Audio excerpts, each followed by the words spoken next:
Oke, kita lanjutkan lagi dua sisi. Saya minta komentarnya dari Bang Riki, Pak Riki. Ini terkait legalitas sudah selesai tadi itu ya.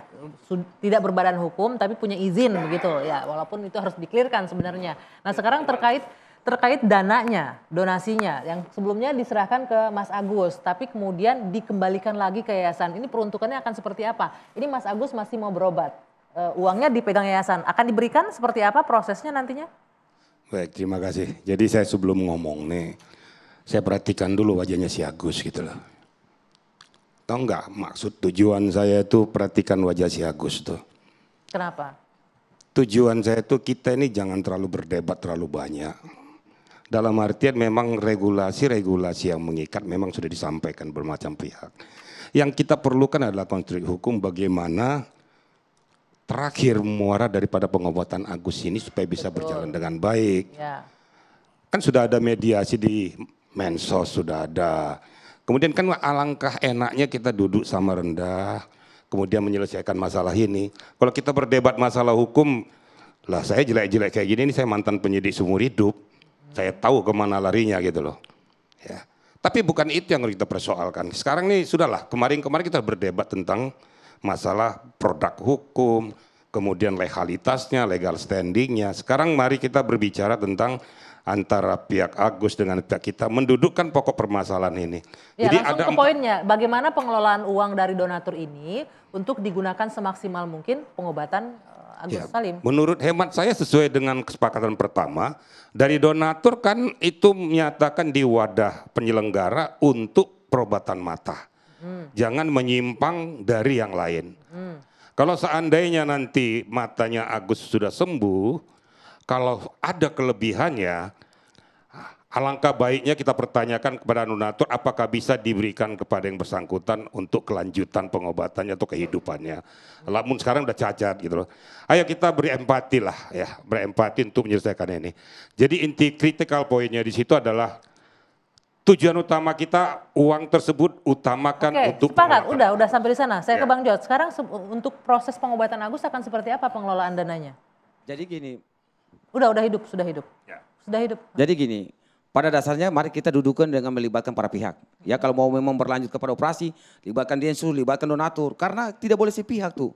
Kalau cuma antara kami dengan tim Agus, maka ini menjadi persoalan hukum. Gitu. Kenapa saya bilang persoalan di dalam pasal 53 para pihak khusus pihak ketiga punya hak untuk menuntut pihak yayasan. Kalau memang hari ini mau kita selesaikan. Kalau itu sudah selesai pembahasan kita sekarang, ini dananya kan sudah di yayasan. Pertanyaannya apa yang akan dilakukan nih, Mas Agus mau berobat katanya, tapi uangnya tidak kita dukung tapi libatkan pihak lain yang tadi saya bilang Mbak. Libatkan donatur, libatkan juga Densu. Karena salah satu yang di mana penyelenggara menggunakan wadahnya Densu itu menjadi syarat lewat media sosial dan lain untuk penggalangan dana. Jadi harus libatkan dia juga tuh. Itu keterlibatannya akan seperti apa nih Bang? Kalau semua dilibatkan, hari ini dilibatkan Densu ke Hong Kong. Habis itu besok Densu datang, Novi ke umroh umpamanya gitu kan. Jadi nggak pernah selesai ini perkara. Proses pengobatan sementara harus berjalan ini. Mohon maaf, ini di dalam aturan sudah jelas ya. Kalau memang ada kan sudah penggunaan uang yang salah, harus libatkan mereka. Kalau tidak libatkan mereka, dalam hal laporan, hasil dan pertanggungjawaban dan rincian tadi. Enggak, logikanya kan gini Bang, penggunaan uang kan bisa dilakukan, kemudian kan bisa dilakukan pertanggungjawaban. Transparansinya kan bisa seperti itu kan, bisa dilaporkan. Jadi begini saya rasa ya, jadi menurut hemat saya itu, tadi udah jelas peruntukannya untuk pengobatan mata Agus. Betul. Tapi tentunya apa dikatakan George tadi betul, melibatkan 4 pilar tuh, donatur, pihak penyelenggara, objek sendiri, dan kuasa hukum. Ada pihak donatur juga di sini Pak Parisman. Bagaimana dari pihak donatur melihat ini dana sudah ada, nggak usah diketok mic-nya boleh. Saudara sudah ada, ini mau berobat tapi mau melibatkan semua pihak. Kalau pihak donatur sendiri gimana?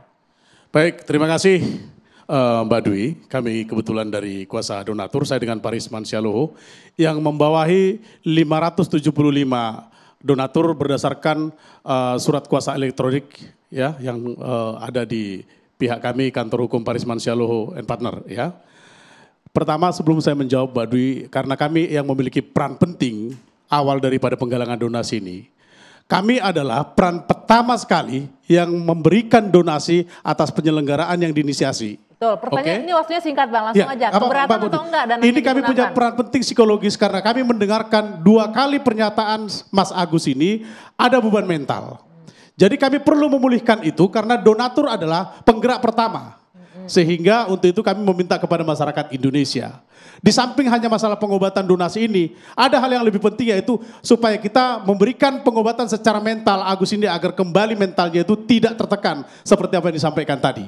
Apa Ini yang paling misalnya penting. pengobat kalau butuh dana untuk pengobatan mental Artinya di sini diserahkan? paling penting adalah saya berharap kepada seluruh masyarakat Indonesia jangan lagi memberikan bulian-bulian atau mengejek si Agus ini supaya ia ada penyembuhan secara mental. Itu oke ya? Dari satu ini saya ada dua nih, kita cover both side ya. Dari donatur ini katanya setuju. Kalau Bang Pitra mewakili donatur yang mana nih untuk Kalau penggunaan kita dana? sebenarnya donatur yang di bawah saya itu ikhlas gitu loh. Namanya kita sudah memberi pasti kita ikhlas. Betul. Dan itu nggak boleh diungkit-ungkit apabila memang itu akan tetapi yang dimintakan itu adalah Ikhlas, kalau ikhlas harusnya nggak ada transparansinya tadi. tapinya, Bang Pitra. Apakah benar? Ikhlas tapi itu gimana? Iya. Berarti nggak ikhlas berarti? Kalau memberikan bantuan tentunya ikhlas dong. Oke. Iya kan? Kalau nggak ikhlas nggak mungkin orang berikan bantuan, itu pemaksaan namanya Oke. gitu loh. Artinya Tapi- kita nggak ada pemaksaan di Tapi tetap ada tapinya, Akan tapinya? tetapi transparansinya tadi diperlukan. Apakah pengelolaan ini sudah tepat sesuai dengan ketentuan hukum? Menurut donatur yang Anda wakili, penggunaannya ini nggak tepat untuk pengobatan. Kami mendapatkan informasi dari informasi Nopinya dan lain-lain. Ada uang itu yang dikelola penggunaannya untuk membayar utang seseorang. Jadi itu perlu dipertanyakan di sini. Kenapa bisa seperti itu gitu Itu loh. kan sudah banyak diklarifikasi ya di sosial media. Nah sekarang sisa uang yang ada ini setuju nggak untuk dipakai untuk pengobatannya Agus Salim?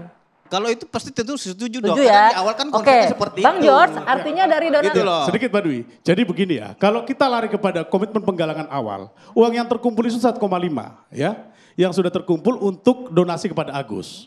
Artinya kalau ada dugaan penyimpangan senilai 138 juta dari total daripada 1,5 itu, sehingga 1,3 ini dikembalikan ke atau diambil alih oleh yayasan. Menurut hemat kami kalau kita lari kepada konsep itu, apabila memang ini menjadi pokok permasalahannya, tentu mereka mungkin bisa saja dimintakan untuk melakukan ganti rugi terhadap uang yang dipakai yang diduga digelapkan. Tapi untuk yang 1,3-nya tetap harus diserahkan. Itu kalau menurut pendapat kami. Oke, Begitu nanti ya? kita jeda dulu, Ini artinya donatur sudah setuju. Yayasan gimana? Nanti kita bahas usai jeda saat lagi. Tetaplah bersama kami di Dua Sisi.